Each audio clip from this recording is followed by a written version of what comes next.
আসসালামু আলাইকুম সুপ্রিয় শিক্ষার্থী বন্ধুরা, কেমন আছো সবাই? আজকে আমরা ন্যারেশনের ভার্বের পার্টটা নিয়ে আলোচনা করব। যখন আমরা ডিরেক্ট থেকে ইনডিরেক্ট করতে যাই তখন রিপোর্টেড স্পিচ ওই রিপোর্টেড স্পিচে যে ভার্বটা থাকে ওই ভার্বটা আমার চেঞ্জ করতে হয়। তো এই ভার্ব চেঞ্জ করার ক্ষেত্রে আমরা বইয়ের মধ্যে যে নিয়মগুলো দেখি সেটা হচ্ছে প্রেজেন্ট ইনডিফিনিট থাকলে সেটাকে পাস্ট ইনডিফিনিট করো, প্রেজেন্ট কন্টিনিউয়াস থাকলে সেটাকে পাস্ট কন্টিনিউয়াস করো, প্রেজেন্ট পারফেক্ট থাকলে পাস্ট পারফেক্ট করো। তো এইগুলা অনেক সময় অনেকের মনে থাকে না, ভুল হয়ে যায়। তা আমি একটা ছোট্ট ট্রিক্স বলি যেটার মাধ্যমে খুব সহজে বা ইজিলি এটাকে চেঞ্জ করতে পারবা। যেমন ভার্ব 1 থাকলে ওইটাকে আমরা ভার্ব 2 করে দিব। দ্যাট মিনস প্রেজেন্ট থাকলে ওইটাকে আমরা পাস্ট করে দিব। আর যদি সেটা ভার্ব 2 থাকে তাহলে আমরা ওটাকে হ্যাড প্লাস ভার্ব 3 লিখব। আবার বলছি আমি, ভার্ব 2 থাকলে হ্যাড প্লাস ভার্ব 3 লিখব। আর যদি এখানে হ্যাড প্লাস ভার্ব 3 থাকে তাহলে আর ওইখানে কোনো চেঞ্জ হবে না।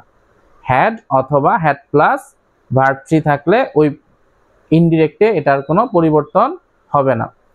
যেমন ধরো এখানে তোমার ভার্ব দেয়া আছে ইট, এটা আমরা যখন ইনডিরেক্ট করব তখন হয়ে যাবে কি অ্যাট। ডিরেক্টে ধরো দেয়া আছে অ্যামিজার, ইনডিরেক্ট করার সময় হয়ে যাবে ওয়াজার। ডিরেক্টে আছে হ্যাভ অথবা হ্যাজ, তাহলে কি হয়ে যাবে had. Have been, has been, had been.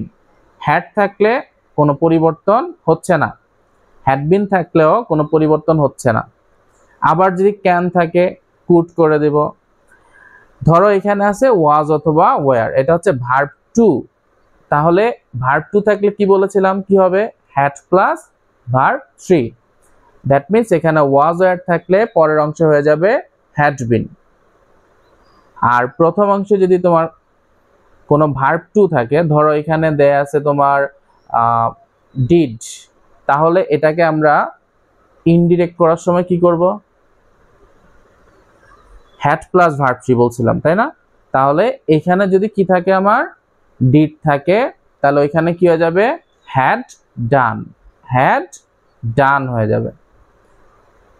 আশা করি এরপর থেকে আর যখন আমরা ডিরেক্ট থেকে ইনডিরেক্ট করব অবশ্যই ভার্বের সেশনে আর কারো কোনো সমস্যা হবে না।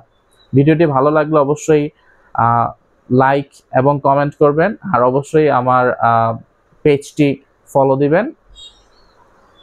নতুন নতুন আরো কিছু ভিডিও যাতে আপনাদের জন্য তৈরি করতে পারি, আরো ছোট ছোট কিছু টিপস আপনাদের জন্য নিয়ে আসতে পারি। ওই পর্যন্ত ভালো থাকবেন সবাই। আসসালামু আলাইকুম।